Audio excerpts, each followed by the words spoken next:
আজকে আমি যেই পুডিং রেসিপিটা আপনাদের সাথে শেয়ার করতে যাচ্ছি সেটা কিন্তু অন্য সব পুডিং রেসিপি থেকে একটু ডিফারেন্ট, বাট খেতে কিন্তু অনেক বেশি মজা। এতটাই মজা যে একবার খেলে এর স্বাদ মুখে লেগেই থাকবে এবং বারবার খেতে ইচ্ছে করবে।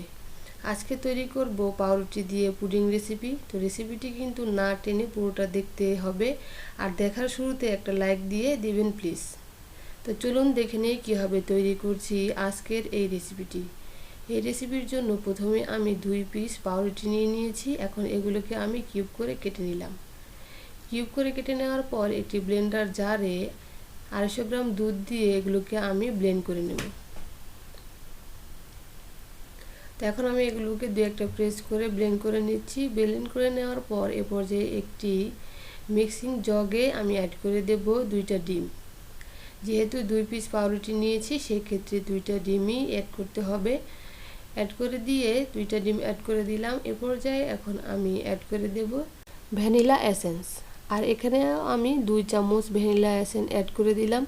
আমি প্রথমেই বলেছি যেহেতু আমি 2 পিস পাউরুটি নিয়েছি সেজন্য 2টা ডিম এবং 2 চামচ ভ্যানিলা এসেন্স। এ পর্যায়ে এখানে আমি অ্যাড করে দেব হাফ কাপ চিনি, আর চিনিটা আমি একটু কম দিয়েছি। এর কারণ হচ্ছে যেহেতু পাউরুটি নিয়েছি সেহেতু সেটাও কিন্তু একটু মিষ্টি, এজন্য চিনিটা আমি ব্যালেন্স করে দেব। আবার এছাড়াও কিন্তু আমি চিনি দিয়ে ক্যারামেল তৈরি করে নেব, এজন্য আমি হাফ কাপ চিনি ইউজ করেছি। তো এ পর্যায়ে এগুলোকে একটি হ্যান্ড মিক্সার দিয়ে ভালোভাবে মিক্স করে নিতে হবে। এরপর এখানে আমি এখন অ্যাড করে দিচ্ছি সেই রুটি ও দুধ দিয়ে ভিজিয়ে রাখা যে মিক্সটা আমি ব্লেন্ডার দিয়ে তৈরি করেছিলাম সেগুলো। এখন এগুলোকে আমি অল্প অল্প করে দিয়ে মিক্স করে নেব, আর অবশ্যই ভালোভাবে মিক্স করে নিতে হবে। এখন কিন্তু আবারও অ্যাড করে দিলাম সেই দুধ রুটির মিশ্রণগুলো দিয়ে এখন আবারও আমি ভালোভাবে মিক্স করে নিচ্ছি। পুডিং বানানোর ক্ষেত্রে কিন্তু ভালোভাবে সব উপকরণ মিক্স হওয়াটা অনেক বেশি জরুরি। আর এ পর্যায়ে কিন্তু আমি অ্যাড করে দিলাম দুধ, আর এখানে আমি সম্পূর্ণ পুডিংটা কমপ্লিট করার জন্য নিয়েছি প্রায় 500 গ্রাম দুধ, যেটাকে আমরা বাংলায় বলি আধা কেজি দুধ। তো আধা কেজি দুধ দিয়ে কিন্তু আমি এই রেসিপিটা তৈরি করব। তো ভালোভাবে মিক্স করে নিয়ে সেগুলোকে একপাশে রেখে দিয়ে এখানে আমি ক্যারামেল তৈরির জন্য চলে আসলাম। এখন এ পর্যায়ে এখানে আমি প্যানে দিয়ে দিলাম হাফ কাপ চিনি। হাফ কাপ চিনি দিয়ে এখন এই চিনিটা দিয়ে আমি ক্যারামেল তৈরি করে নেব। আর ক্যারামেল তৈরির ক্ষেত্রে অবশ্যই কিন্তু চুলার আঁচটা প্রথমে মিডিয়াম রাখতে হবে। যখন দেখা যাবে যে চিনিগুলো গলে এসেছে তখন কিন্তু চুলার আঁচটা একেবারেই লোতে রাখতে হবে। লোতে রেখে সুন্দর একটি ক্যারামেল তৈরি করে নিতে হবে। খেয়াল রাখতে হবে ক্যারামেলটা যেন পুড়ে না যায়, পুড়ে গেলে কিন্তু তিতা লাগবে এবং সম্পূর্ণ পুডিংটাই নষ্ট হয়ে যাবে এবং খেতে একটুও ভালো লাগবে না। তো এ পর্যায়ে কিন্তু যখন হয়ে আসবে, একদম কমপ্লিটলি হয়ে আসবে, তখন কিন্তু চুলার আঁচটা বন্ধ করে দিতে হবে, কারণ প্যানের যে গরম আছে সেটাতেই কিন্তু বাকি ক্যারামেলটুকু তৈরি হয়ে যাবে। এ পর্যায়ে গরম থাকতেই এখানে আমি যে বাটিতে পুডিংটা তৈরি করব বা সেট করব সেখানে আমি ক্যারামেল ঢেলে দিচ্ছি। আর ক্যারামেলটা কিন্তু গরম থাকতেই ঢেলে দিতে হবে, যদি ঠান্ডা হয়ে যায় তাহলে কিন্তু শক্ত হয়ে যাবে। এজন্য আমি আগেই যে বাটিতে সেট করব পুডিং সেই বাটিতে ক্যারামেলটা ঢেলে নিচ্ছি।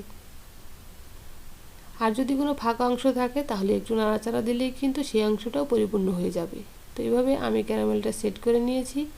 এ পর্যায়ে আমি চলে যাব সরাসরি পুডিং রান্নায়।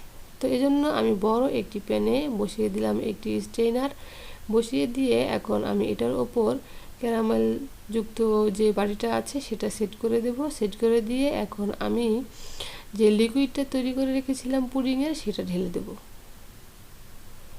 এই ক্যারামেলের ওপর ঢেলে দেব। ঢেলে দিয়ে আমি পুডিংটা সুন্দরভাবে তৈরি করে নেব।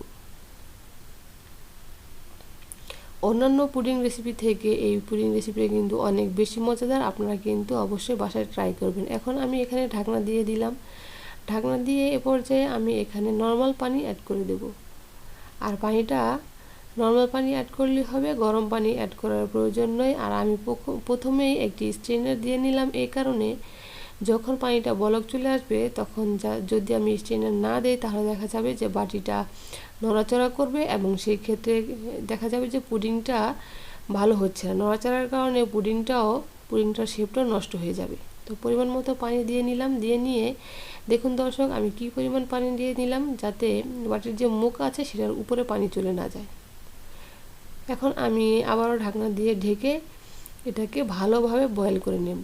এখন ঢাকনার যে ছিদ্র আছে সেটাতেও আমি মুখটা বন্ধ করে দিব, যাতে কোনো প্রকার হাওয়ায় বের হতে না পারে, পুডিংটা যেন সুন্দরভাবে হয়ে যায়। তো প্রথম পর্যায়ে আমি চুলার আঁচটা কিন্তু পুরো ফুল বাড়িয়ে রেখেছি, যখন বলক চলে আসবে তখন কমিয়ে দিয়ে রান্না করব 30 মিনিট।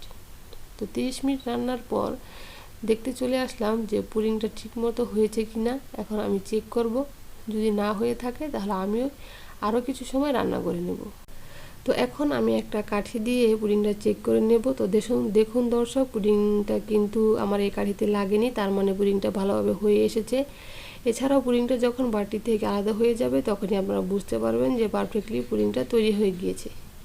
তো কিছু সময় পরে পুডিংটা যখন চুলা থেকে নামিয়ে ঠান্ডা হবে তখন আমি এটাকে নর্মাল ফ্রিজে রেখে দেব।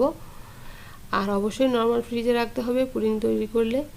তো নর্মাল ফ্রিজে রেখে দিলাম এবং রেখে দেবো 8 ঘন্টার জন্য। 8 ঘন্টা পরে আমি এটাকে কিন্তু কেটে নিচ্ছি। এখন এটাকে জাস্ট ডেকোরেশনের পালা। আর কারো হাতে যদি সময় কম থাকে তাহলে আপনারা সেক্ষেত্রে 1-2 ঘন্টা রাখলেও চলবে, কিন্তু পুডিংটা অনেক বেশি ঠান্ডা হলে খেতে অনেক বেশি ভালো লাগে।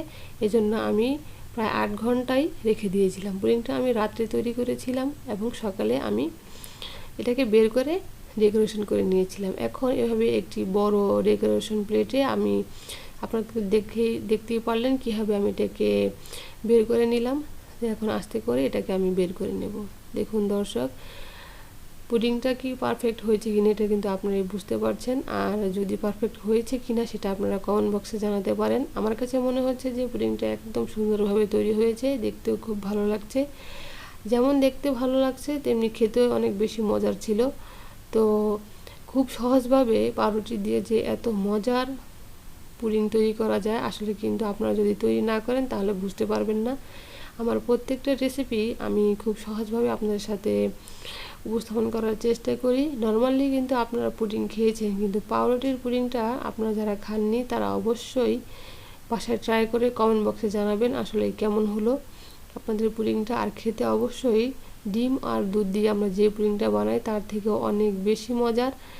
আর যেহেতু পুডিং আমি এর আগে অনেকবারই খেয়েছি, কিন্তু যখন আমি পাউরুটি দিয়ে এই পুডিংটা ট্রাই করলাম আমি দেখলাম আগের যে পুডিংগুলি আছে সেটা থেকে এটা অনেক বেশি মজার ছিল। তো এখন আমি পুডিংটা কেটে নিচ্ছি, কেটে আপনাদেরকে দেখিয়ে দিচ্ছি এটার ভেতরটাও কি সুন্দর হয়ে গিয়েছে। অবশ্যই মানে এটা যে মজা হবে এটা কিন্তু দেখেই বোঝা যাচ্ছে। আর যখন আমি এই পুডিংটা বানিয়েছিলাম আমার মনে হয়েছিল যে আরও বেশি করে বানানো উচিত ছিল, কারণ এটা আমি যখন বানিয়েছি তারপরে দেখা গেছে যে আমাকে আবারও পুডিং বানাতে হয়েছে। এজন্য আমি আপনাদেরকে বলবো আপনারা যারা পুডিং এভাবে পাউরুটি দিয়ে তৈরি করবেন তারা অবশ্যই কিন্তু মানে বেশি করে বানাবেন, যাতে দ্বিতীয়বার আর বানাতে না হয়। প্রথমবার আমি ভেবেছিলাম আসলে ভালো হবে কিনা, সেই জন্য আমি একটু সন্দেহতে থেকেই পুডিংটা তৈরি করেছি। এত মজাদার পুডিং, এটা আপনারা কোনো অকেশনের ডেজার্ট হিসেবেও টেবিলের সাইড আইটেম হিসেবে রাখতে পারেন। রেসিপিটি কিন্তু অনেক বেশি মজার এবং যখন এটা অনেক বেশি ঠান্ডা হয় তখন খেতে কিন্তু আরও বেশি ভালো লাগে। তো চেষ্টা করেছি আপনাদের সাথে সম্পূর্ণ ভিডিওটা সহজভাবে শেয়ার করতে। তো আমার এই রেসিপিটি যদি আপনাদের ভালো লেগে থাকে অবশ্যই কিন্তু আমার চ্যানেলটি সাবস্ক্রাইব করে দেবেন। যেহেতু আমার চ্যানেলটি নতুন, যারা এই ভিডিওটি দেখবেন তারা অবশ্যই চ্যানেলটি সাবস্ক্রাইব করে ফ্রেন্ড হিসেবে আমার পাশে থাকবেন এবং পুরো ভিডিওটি কিন্তু না টেনে দেখার চেষ্টা করবেন। টেনে দেখলে কিন্তু অনেক কিছু স্কিপ হয়ে যাবে, আপনারা বুঝতে পারবেন না। তো আজকে এ পর্যন্তই। সবাই ভালো থাকবেন, সুস্থ থাকবেন। আল্লাহ হাফেজ।